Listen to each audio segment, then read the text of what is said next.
All right, questions for Coach? What is your plan at that cornerback position where you get Adonis back and Greg played well week 1? Well, yeah, I mean, we're gonna see how these guys practice this week. I think what it allows us to do is give us 3 quality players at that spot that, you know, as the games go along, if you got 3 dynamic guys and 3 really good players, then I think we can rotate those guys through like we do in like defensive line position and keeping people fresh.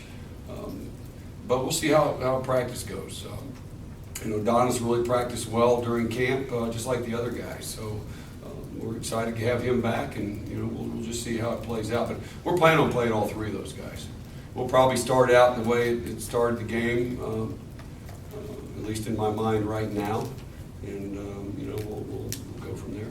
But I like having him back. You know, he just gives us I think it's a quality depth now with 3 really good players, I think, in that position.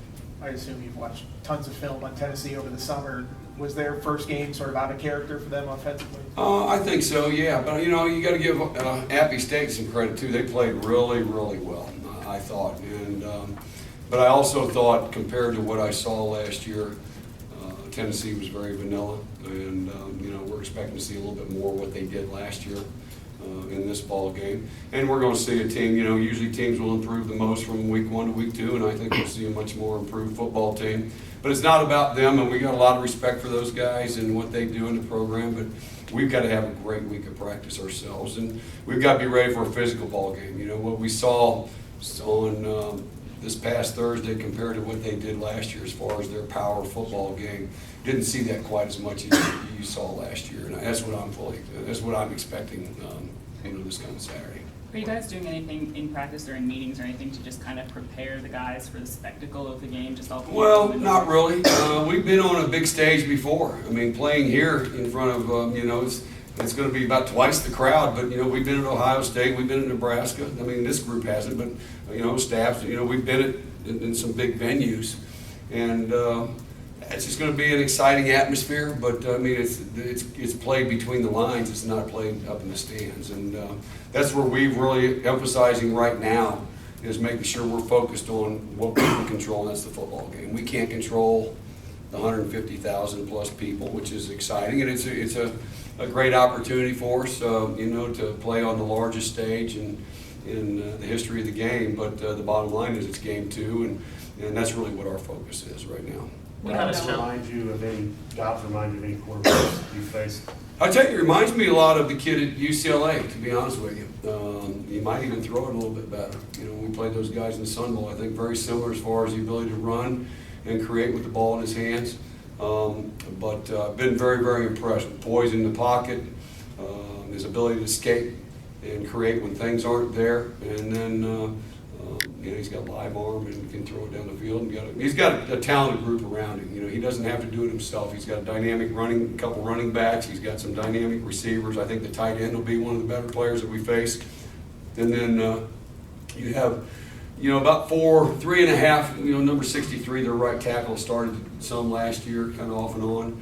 So you have really 3.5 starters back up front. So they have a talented group, and you know, a group that I'm sure is going to come in and they're going to be disappointed how they played, and I'm sure their coaches have been after them since the other night, and I think we're going to see a big-time football team, and I hope a big-time football team shows up for a big-time game.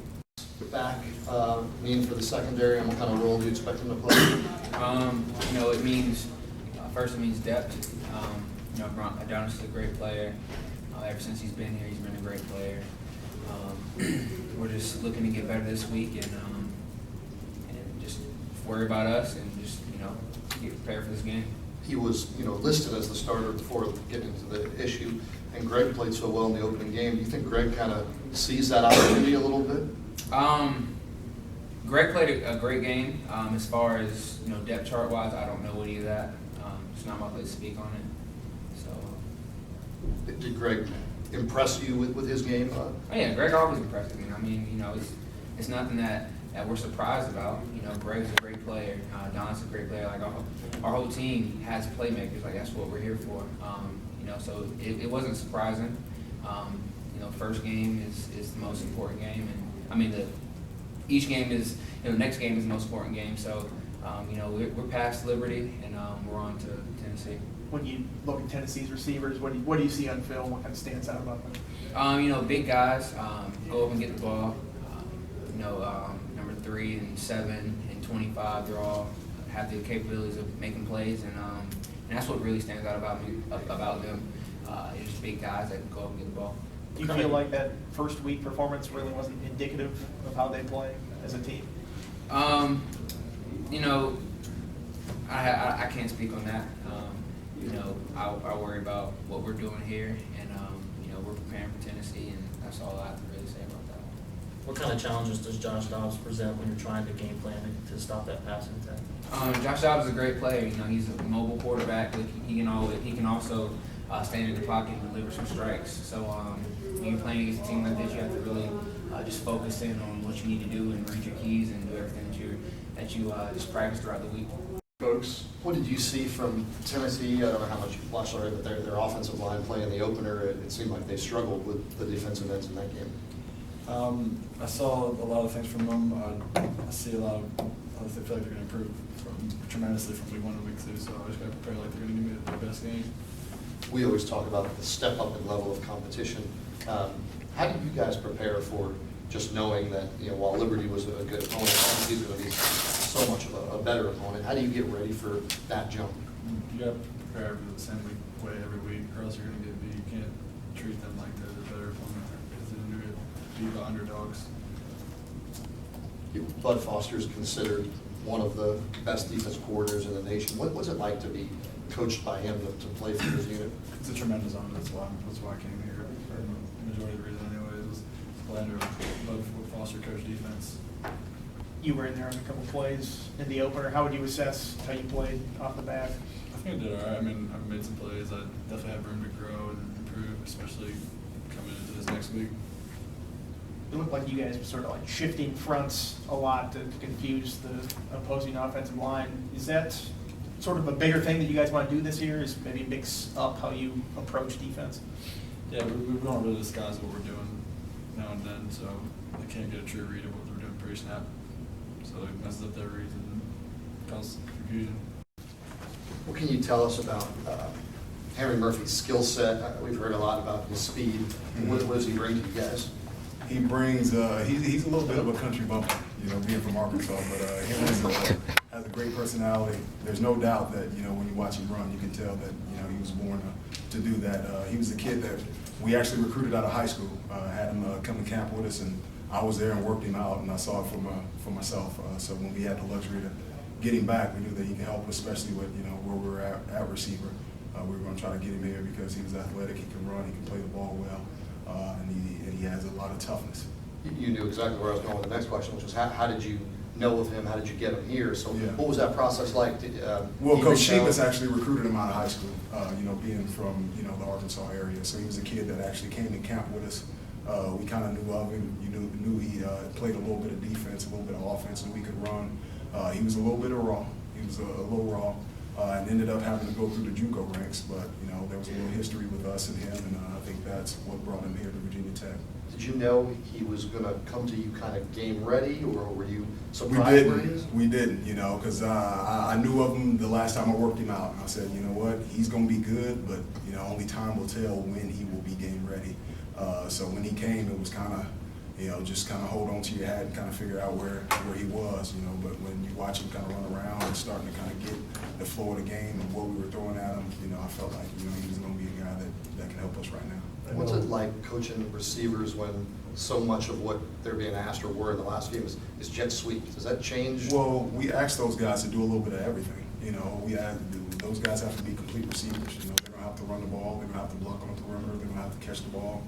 So we asked them to do it all. So it's not necessarily sitting there saying, okay, well, you're a receiver, you just run routes. It obviously depends on the caliber of the cornerback he's facing, but when you see Isaiah getting press coverage like he was as many times this past Saturday, does that give you a pretty good feeling that it might be a decent day for him? Because if you feel good about him in man coverage. I usually feel good about it, and he had 11 catches for 117 yards, and that was an okay day in my opinion. And he knows that because I expect more out of him. He should have had, well, I won't say, but it should have been a better day for him. Have you guys as a coaching staff had the chance to kind of stop and appreciate the experience you're about to have, just in terms of probably setting the record for the biggest football, soaking the atmosphere? You really don't get time to.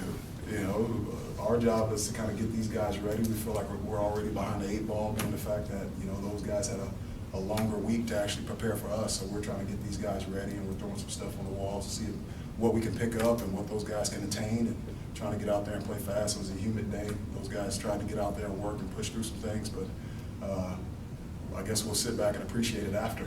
Are you worried at all about any of the younger guys maybe having a little bit of the off factor going on? Well, the thing is, I coach them all like they're going to be the number 1 guy in there. So, if I feel like those guys are ready, those guys are going to play, and they know right now there's no time to kind of sit back and kind of be shell-shocked. We brought those guys in here to play, so that's the plan. You mentioned blocking at the wideout position. How well do you think you guys blocked out wideout against Liberty? In my opinion, horrible. We need to get better, and we're working on that this week, and we're going to have to finish and strain a whole lot more hard this week to kind of get things done. What could Isaiah have done better? Catch all of them. Yeah. Block hard, finish, strain, So you didn't see, backside cut off. you didn't see full effort, is what you're saying? No, we need to, that's not by what it's supposed to look like, and that, not just him, it's all of those guys. So, as a collective unit, we have to do better. You said, you told him he played too many snaps. Mhm. Is that on you guys? Is that on him? How does that? It's a little bit of both, and I have to catch myself, because sometimes you can sit there and kind of be, knowing what you got and kind of wanting to go to the well a little too much, but also we got some young guys that are going to have to, kind of carry a little bit of the load also, because it's going to be a long season. I tell those guys, it's not a sprint, it's a marathon. If we use all our bullets up in the first 2 games, and we're going to be sitting there, hammering ourselves, at the end of the season. So we got to make sure that we, sit there. If we're going to kind of push the tempo a little bit, we need some other guys to kind of go in there and kind of, not wear most of the tread off on some of those other guys. So when you're telling Norm that he could have had more production, more catches, Yeah. do you think part of it was, you played too many snaps and he wasn't fresh, or was No. no excuse there? No. Yeah. There's no excuses. We got to go out there and execute. When we're out there, we're ready. You guys talk so much about going fast on offense. Did the offense go as fast as you wanted against Liberty? Well, the thing is, as coaches, we try to control the tempo. We want those guys to go out there and play fast as they can within the parameters of what we're trying to do. We can spit the call out fast, or we can kind of hold it. But when we're out there, we want those guys to play hard, smart, and tough. And that causes those guys to kind of go out there and strain. And I told the majority of those guys, if you're not getting tired, you're not playing hard enough. And that was kind of my thing with Isaiah. I'm sure you've seen a ton of Tennessee film. What have you seen from their secondary, and what kind of challenges do they pose? They're good all around. Those guys do an awesome job, playing the coverage and some of the man stuff that those guys do. They have some unbelievable talent and some unbelievable players back there. So it's going to be a bit of a challenge for our guys, but I think they're up for it. So we were curious about, you guys talked to y'all in the preseason about going fast. Did you go as fast as you can go against Liberty, or is there sort of another gear to this offense? I think there's definitely another gear to this offense. Again, we were just trying to figure out where we was at, make sure we're executing right. So I kind of slowed down myself to make sure that I'm executing and that I'm doing my job right. But yeah, it definitely has another gear. Coach Wiggins said that it's also a deal where the coaches kind of decide, like, okay, now we want to go real fast, now we might want to bring it back. What do you get in terms of the communication? Do you know, or is it just if they signal in the play right away, you're going, and if you look over and they're waiting, you wait? Yes, depending on the play call. It's different play calls has different tempos. So when we call a certain play, is it going to tell me tempo or is not? So yeah, it's just play call and the signal caller what he's wanted to call if you want to go fast or slow. Are you ready to go at the top speed? Are the guys know the offense? Is everyone comfortable? Or will it take a few weeks before they can go full tempo?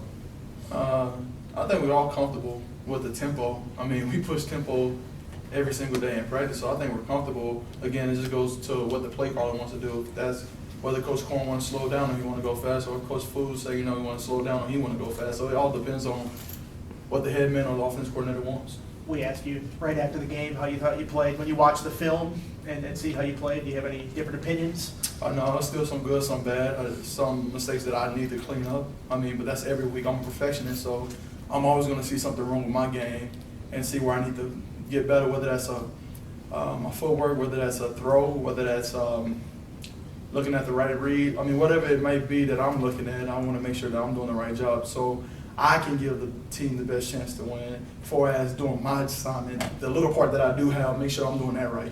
What did Fuente say when he watched the film with you about how you played? He just, whatever he told y'all is what he told me. Some good, some bad. I mean, he's straightforward. I mean, he doesn't hide around the corner. What was it like playing in Lane City for the first time with that big of a crowd?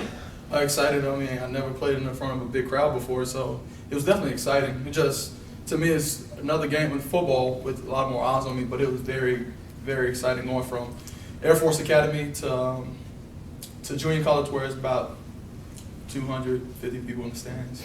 Probably less than now, just kind of hotballing it, to 60-some thousand people in the stands. So that's definitely a big change, but at the end of the day, football is football. You still got to go execute. You still got to go do the game plan. You have to have more points than other teams. Are you glad you had that experience under your belt before now going to Bristol and having that experience? Well, the first time I kind of got a glimpse of it was the spring game. I mean, it's about 45, 50-some thousand people there at that game. I mean, of course, it's not like a game atmosphere all the way, but kind of got a glimpse of what I was going to get when I first played my first game. So I got my first taste spring game. So, yeah, it definitely helps me get ready to understand the crowd noise and all that, get adjusted. I was telling me that when you got here, you guys were having like a throw session, and you asked him to throw him a post, to throw you a post. That's kind of where he learned how fast you were. What do you remember about kind of meeting him and anything about that moment? Yeah, I came and they said they had a JUCO quarterback that came in, and I just wanted to see how his arm was. And I told him to throw me a post, and he threw it, and he kind of put all his effort to throwing the ball, and like I kind of went over and got it, and he looked at me shocked. I didn't know you were gonna catch it. What does your skill set bring to this offense? Of course, I bring a lot of speed to the offense, and open field. I can make a lot of plays. Yeah. Do you were you a track guy in high school? Did you do any of that? Yeah, I ran track in high school from probably 9th grade to 12th grade. You know, 100 and 200, 4x1. We saw 8 or 9 jet sweep calls on Saturday, and I think you got one of those. Yes, sir. Do you like that play, and what does that play do for your skills? Just getting a jet is just having the ball in your hands, and it's kind of fun just having the ball in your hands, and like getting the ball on the field is kind of fun too. But I only got the ball once, so it's okay. Coach Wiggins called you a bumpkin. Do you have a certain level of country you just other players don't have? Or? I just think they just not used to my talking, my language and stuff like that. But I kind of feel that I talk the same as everybody else. I guess I talk different, I guess. Jerod said you're a guy who keeps the team loose, that you like to have fun. What is he talking about? I like just making little jokes, you know, always making little jokes on the field, off the field, because I just feel like it's all about having fun. So I just have everybody laughing every day, or sometimes they have me laughing, or some days we just don't laugh at all. Was that hard right away as a new guy, or right away were you willing to like crack jokes and be fun, or did you kind of have to ease into it? My whole life I've just been like a jokester. So once I first got here, I just wanted to make friends, so I had to make a couple of them laugh and just actually let them know who I was. Then I kind of felt comfortable just making everybody laugh. So now I just make everybody laugh. Every time they walk past me, I say a little joke or something, or they'll say a joke to me, or they'll just bust out laughing when they walk past me. Is it, I mean, are we talking about true jokes here? Are we talking like impressions? Yeah, what do you or got? what? Give us an example. I don't have a joke like that. I don't know. I don't know. I just say some funny stuff like off the wall, out of the blue type stuff, just funny. Next week, come with a set of jokes. Yeah, stand up for 5 minutes. Yeah, give him a little time to work up to it, all right? Don't put all the pressure on. Coach Wiggins said that they had actually started recruiting you, and Coach Shive started recruiting you when they were at Memphis. I guess you were in high school. What was it about this group of coaches that you liked? From day one, they always been the same type of coaches. They showed that they cared about me. They was loyal to me. I went junior college. They still stuck with me, and this place was the best fit for me to be, and I'm just here to help win games and be a part of a great group of guys. Did you think going to junior college, that, hey, when I'm done here, I'm going to go wherever Coach Fuente and that group, did you think you would go wherever they go? To be honest, for a second, I was saying like when it was at Memphis, I was saying like I was going to Memphis in December, and then after I heard the rumors and stuff about Coach Fu leaving, and I was like, man, I don't know where I'm gonna end up going. So yeah, I was like loyal to him the whole time. You were at Henderson State, is that where you were? Or- Yeah, I signed with Henderson State. That's a Division II school back in Arkansas. I signed with them on signing day because I didn't have any offers. Coach Fudham came out the track season, so I signed with Henderson State. And when Memphis offered me, I tried to get a release from Henderson State, but they wasn't trying to release me, so I had to go junior college and stay there 1 year. So can anybody in this roster keep up with you in a race? I think I've raced the fastest guy of my life, Greg Stroman. I raced Greg Stroman like a couple weeks after I got here, and the whole time, a few weeks before I got here, well, they were saying how fast he was and how it was gonna be a good race between me and him, and like I just wanted to see it because growing up I never lost a race. I didn't have no pressure on me at all. I just like, let's race. We raced out there in the indoor and I beat him. By how much? I beat him for about, I said two steps probably, but he was there. Nobody's challenged you since then? Real wanted to race me too, but I said, no, I'm good. Would you have told us that story if Greg had beat you in the race? Yeah. When you finally did land at Virginia Tech, what was your family's reaction? Are you close with them? I talk to my mama every day. She's like worried about me every day, just being 13 hours away from home, and I'm telling her just everything's all good. And it was kind of a tough decision just coming to Virginia Tech. You know, I had schools back at home that I could have went to, but I just chose Virginia Tech because the coaching staff, first of all, and I just wanted to try something new, get away from home, and explore the world. You mentioned the jet sweep, but how else does your skill set translate to this offense, and how many positions can you be used in? I can play the slot, and on a jet sweep, it's just tempo. This offense is kind of fast, and I believe it fits me perfect because it's a lot of fast plays, and I'm just fast, so I guess I fit in with the plays.